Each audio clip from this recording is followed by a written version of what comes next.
Hi, welcome to the Movie Review Mom YouTube channel. If you are brand new to my channel, yay, you found me. I'm so glad. And if you're a subscriber returning, yay, thank you so much for your support. I truly appreciate it. Anytime you subscribe or like or comment down below, it spreads magical YouTube fairy dust all over my channel. So that allows more people to find my reviews. And my goal is to help people save time and money by giving them the inside scoop on films. And today, the movie I'm reviewing is called Carmen. This musical movie is now available to stream online. It's rated R and is an hour and 5 minutes long.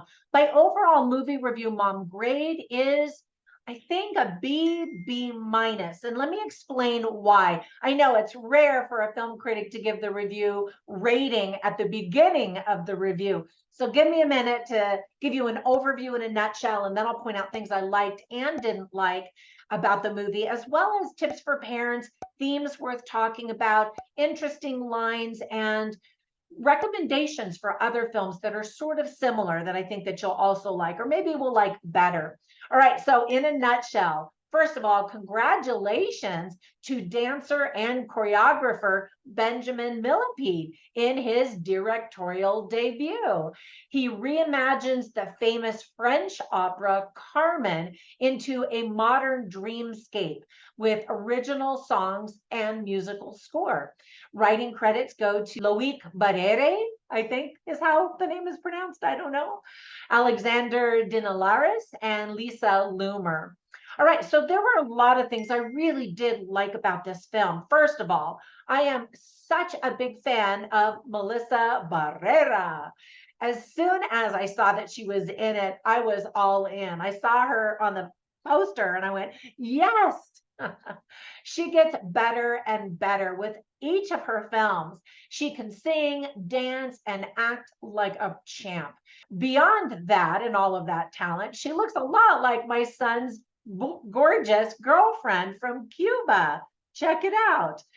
Now, the haunting musical score by Nicholas Britell is excellent. When I lived in Spain, I went to flamenco dance lessons. I thought it was a lot of fun and interesting to see that element embedded at the very beginning of this story. It's kind of like a bullfight, and there's that little bit of an element in the film as well. I would like to have seen that really enhanced if that's kind of the direction it was going for. The woman at the beginning of the movie was just a really great flamenco dancer.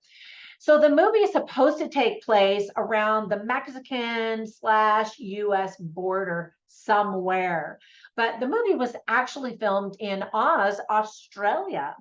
There's an interesting scene where one character washes another's feet and rubs them with oil, reminiscent of Jesus Christ anointing the feet of his disciples during the Last Supper right before his trials and before he was crucified. And so I thought that that was interesting. And I kept looking at that, trying to understand the symbolism in that scene. Comment down below. Let me know what you thought of that particular scene and what you think the director was trying to say.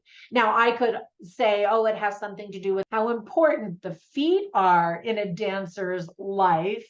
But I think it went beyond that. This was the protagonist's mother's best friend and how she was there to serve and to help this young woman find her way and create a new, better life, that kind of thing. It's always a symbol of humility and love. And I just thought it was very sweet. All right. So the fight scene I thought was very cleverly done in dance form. And if you are a dancer, I think you're really going to enjoy all of the dance scenes and sequences and how certain themes are emerge in those dance sequences, as well as how the story progresses in the telling in dance form. Anyway, I thought it was all very clever. Now, with all of that praise, there were some things that I didn't like or thought could have been done better. For example, the first 11 minutes are in Spanish without subtitles. Now, I said I lived in Spain. I do speak Spanish. We hear accents from voices from Mexico, but mostly from Spain. those who are unfamiliar with the French opera Carmen won't really have a clue what's going on in the beginning of the movie or how it relates to the opera. So it would have been nice to have some singing at the beginning of the film. We don't really hear a song until 15 minutes into the movie. And I loved the dancing and the singing elements of the story the most. This is definitely an artsy fartsy film that won't be everyone's cup of tea. And then I hated seeing Melissa Barrera smoke, and I hated seeing her topless. I'm like, come on, have some dignity, girl. That's the mom in me coming out. All right, so speaking of that, let me give you some tips for parents. Kids, I think, are going to be extremely bored. We see a one-legged man in a wheelchair. There are racist names for Mexicans spoken. A lot of Spanish, as I said, is spoken, sometimes with subtitles, sometimes without. We see an unmarried couple take off their clothes. Pants are on, but that's where we see Melissa without her top on. Now, for some people, that'll be a big perk, but I was just like, ah. All right, so some of the themes that are illustrated well are PTSD, love, death, illegal border crossings from Mexico to the USA, and just immigration in general and the dangers that the immigrants experience. So let me share some interesting lines and funny lines. I always write them down while I'm watching the movie, just so I can share them with you, so you can get a taste of the dialogue or the script writing quality. So I loved this because I'm actually a university professor. One of the classes, actually two of the classes that I teach, are English, composition and grammar and all of that.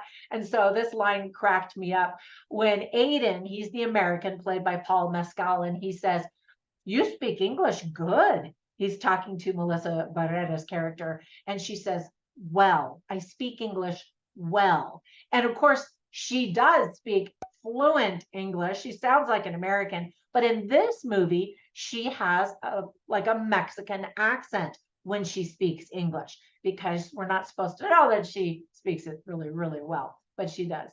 Anyway, I thought that was funny, because I've said that before to my husband, when I hear people, like, oh, I did really good on my exam, and I'm like, I did well on my exam. And he knows, he just laughs at me mostly.